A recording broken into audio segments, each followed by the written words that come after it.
Hey, y'all, it's Rick and Sasha with George Wilbur and our special guest, the one, the only, Anthony Hamilton. Yeah. We're back together again. Good to be on here, man. How y'all been? We're good. You chilling outside on your deck? It's quiet out here. I mean, they in there on the video games and you suck and all this. I don't really like you suck coming from y'all. You 8 and the twins are 9, about to be 10. I don't think that's appropriate.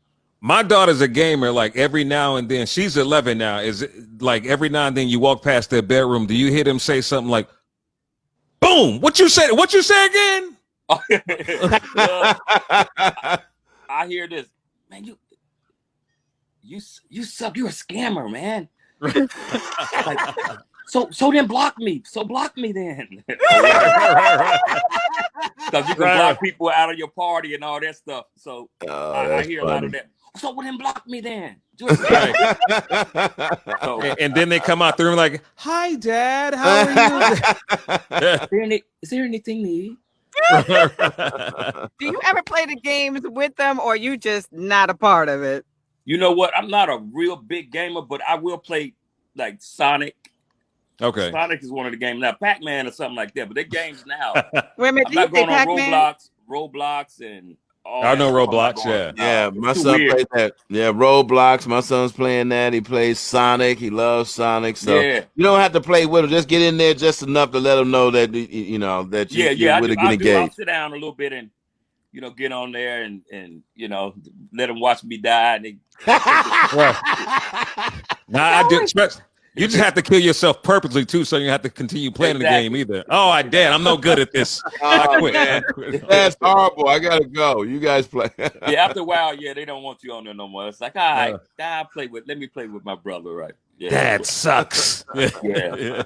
Are the kids ready to go back to school? Well, what is the school situation for your kids going back to school? Well, they're not ready. I can answer that. They won't be ready. They won't be ready in 3 months. Well, they kind of miss their friends. I'm gonna do a homeschooling. Okay. Just to try to wait this thing out and see where we're going, because nobody really knows. That the information just keeps changing about COVID, and nobody really knows. So I think after the election, I think everything probably will subside and go to its proper places. It's always a scam around the election. Absolutely. So how do kids feel about that? Do they know what COVID's about? Were they afraid in the beginning? How are they now with it? Yeah, they were a little bit afraid in the beginning, and even the racism thing was really the death of George Floyd. Yeah, all that. George Floyd, and just telling them about all the stuff that's happened due to racism was a lot. But I wanted them to be aware of where we are, and you guys are getting older now. You're going to start. Well, they've already started experiencing stuff like that on the playground. So, but I tell them right quick, they want to be you. They lay out in the sun, and they do certain things that they want to be what you are. So you always hold your head up. And with the George Floyd thing, I was like, that's some bad cops. My brother's retired detective, 30 years. And so he's out in the community. We just did a thing where we cleaned up a neighborhood here in Charlotte, and the cops came out, police came out and helped, got dirty, cleaned up, and we gave out 30,000 pounds of food. Nice. Our man Brown and Lowe's. That's awesome, man. My man. Yeah. Nice. Yeah. There's a brother named Marvin Ellison, who's the CEO of Lowe's. So they pitched in a lot of cleaning supplies and things like that. So, just letting them know, like, even though, they consider us, well, they don't expect for us to keep our stuff up and clean it. I said, black men don't only tear down neighborhoods, we build them up. That's right. Absolutely. But COVID is another beast. My bass player actually had it, and he almost died. He lost like 25 pounds in 7 days or something like that. My gosh. Yeah, man. And he's a healthy guy, no high blood pressure, no underlying illnesses or anything. And his wife and his 2 daughters, 2 of his daughters didn't get it, but the younger 2 and his wife, but they were all right in 5 days. For him, it took him out like 3 weeks or a month or something. How is he doing now? How's he doing now? He's better. He's better now. He said he's starting to get his strength back. He's you know, able to do a few things around the house. He did, I think he put up a light or something. He said he felt good about doing that, but he said it scared him. He said some days now he just break down in tears. He said because he just knew it was anything could happen at that moment. He could be dead. It was that serious.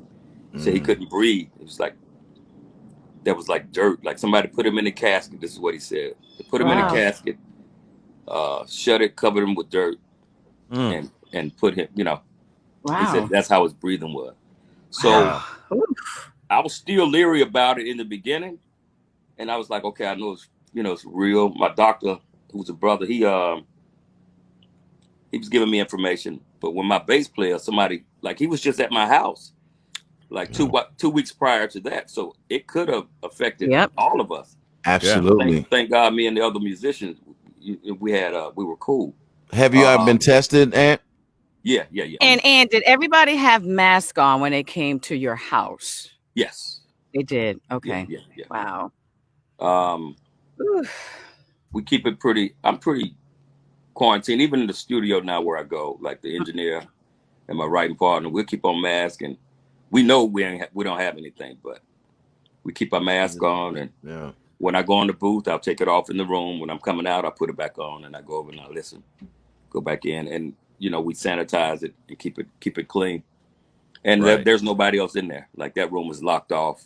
Mm-hmm. Yeah, so I'll book it out for a whole week, so they'll clean it. Nobody's in there. I hear that they're now doing some cats told me that they've tried it in a couple of different cities where they've held concerts in actual drive-in movie theater spaces. Yeah, actually, it was brought to me a little while back, and the Hamiltons had approached me about doing one in Georgia. So we're just waiting on the business side of it to be put together properly. But I'm not opposed to it. I'll go out there. I'm not either.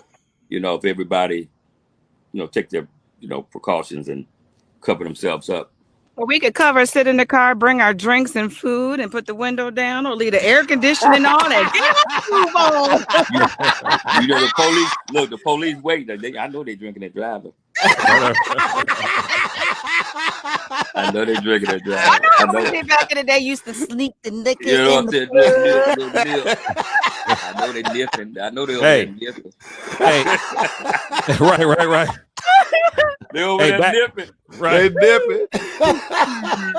I'm thinking too, back in the drive-in days, how you supposed to they limit a certain amount of people, and some of us would hide under the covers. Some people did. Don't have a station wagon, baby. You get about 2-3 people up under that. Man, I got an old station wagon. I had it restored. It's a '71 Kingswood Chevrolet. Wow, beautiful. So I'm charging cover though. I'm charging. You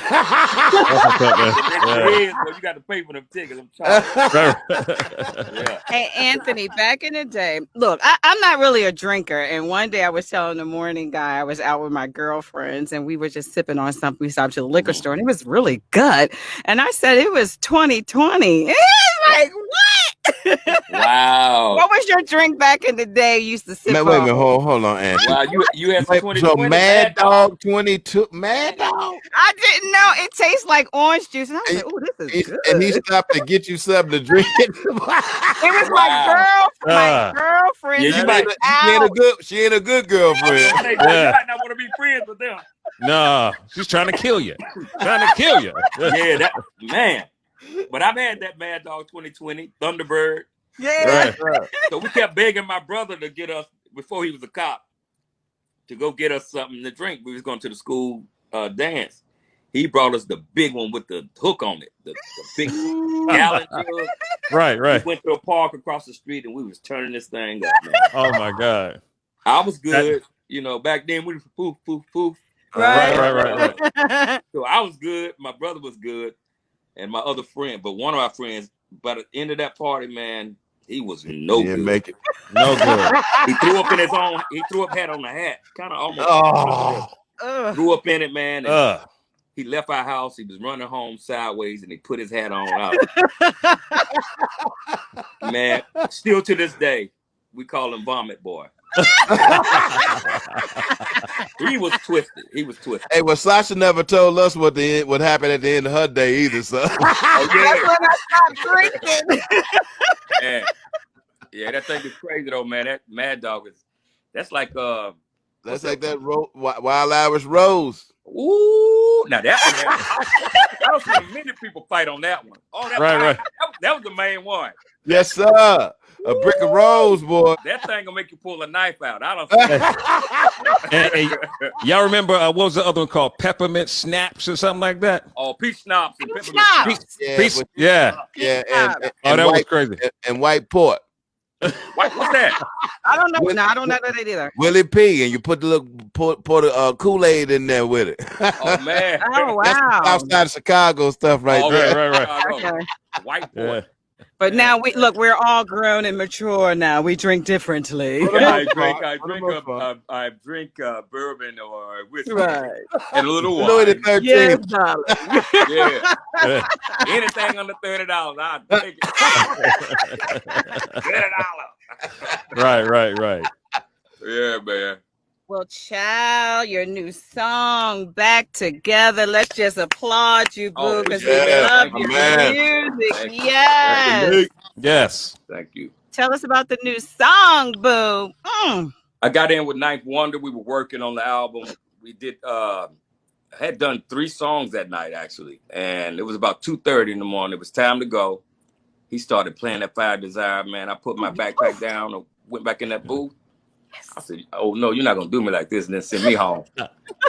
So I went back in, man, and I freestyled the first line, and from there I was like, when Rick James fell in that place, I was like, this got to be a feature. Like I wanted him to be featured on it. Yeah. Rick James is I'm a big fan of Rick James. Yeah. How free he was. Yeah. Coming up, listen, I had to sneak and listen to him when my grandma was alive. Right. You know, Super Freak and all the stuff that he did for Tina Marie and the Mary Jane Girls and Fire and Desire. Yeah.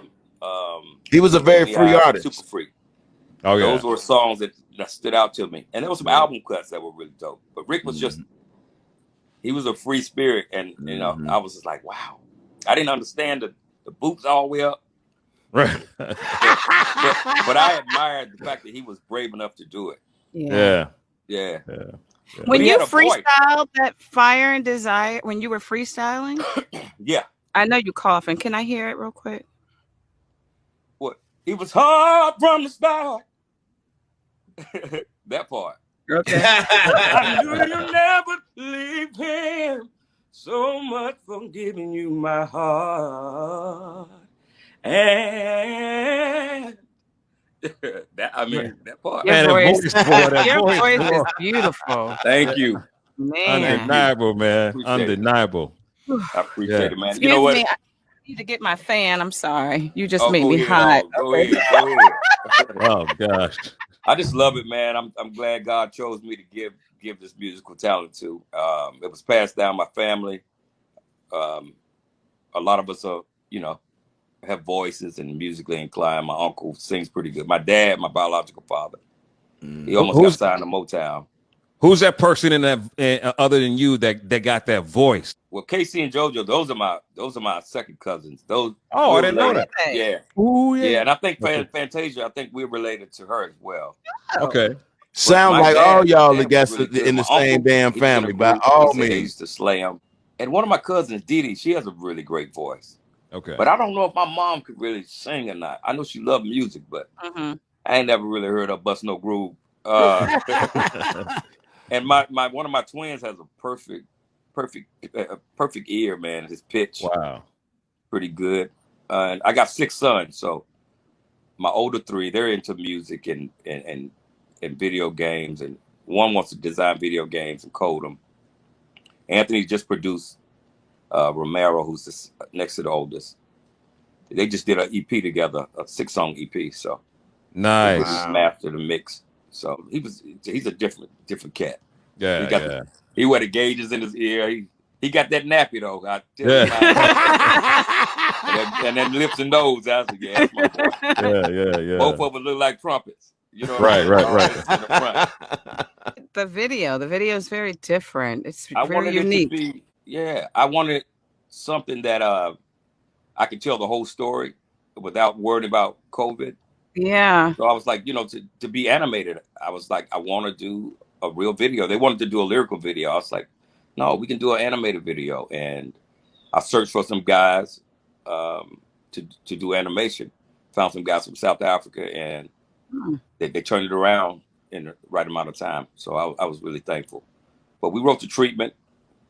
My friend, my partner, Eddie Kane, and I. And, we wanted it to be beautiful, but we wanted to incorporate where we were and what we were going through with the pandemic, but still make it refreshing. Absolutely. So, well, brother, we love everything you're doing, man. Absolutely. Keep it up. We just had to check in with our brother and I appreciate it, man. Promote his new music. Oh, we heard it. Yeah. Can you hear it? Yes, we can hear it, man. Get in the house. Hey, I'm gonna shut all the windows, unplug everything. Absolutely. That's right. That's what Mama used to do back in the day. Yeah, black people don't talk on the phone. Yeah. That's right. I'm still like that. I said, hey, I gotta go. Call you back. Hey, but I appreciate y'all, man. Thank you so man. much. Thank you, man. Thank you for playing, for always being there. And anytime y'all need me, just call me, and I'm a phone call away. I appreciate you.